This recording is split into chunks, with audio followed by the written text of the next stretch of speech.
میں پناہ مانگتا ہوں اللہ کی شیطان مردود سے۔ شروع اللہ کا نام لے کر جو سب پر مہربان اور سب پر رحم فرمانے والا ہے۔ پڑھو اپنے رب کا نام لے کر جس نے سب کچھ پیدا کیا ہے، اس نے انسان کو جمے ہوئے خون سے پیدا کیا ہے۔ پڑھو اور تمہارا رب سب سے زیادہ کرم فرمانے والا ہے۔ نے قلم سے تعلیم دی، انسان کو اس بات کی تعلیم دی جو وہ نہیں جانتا تھا۔ حقیقت یہ ہے کہ انسان کھلی سرکشی کر رہا ہے کیونکہ اس نے اپنے آپ کو بے نیاز سمجھ لیا ہے۔ سچ تو یہ ہے کہ تمہارے پروردگار ہی کی طرف سب کو لوٹنا ہے۔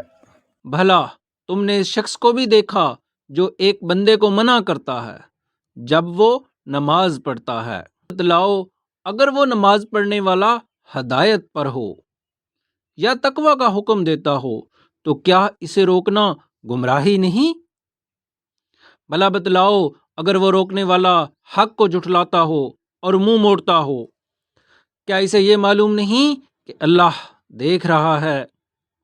خبردار اگر وہ باز نہ آیا تو ہم اسے پیشانی کے بال پکڑ کر گھسیٹیں گے، اس پیشانی کے بال جو جھوٹی ہے، گنہگار ہے۔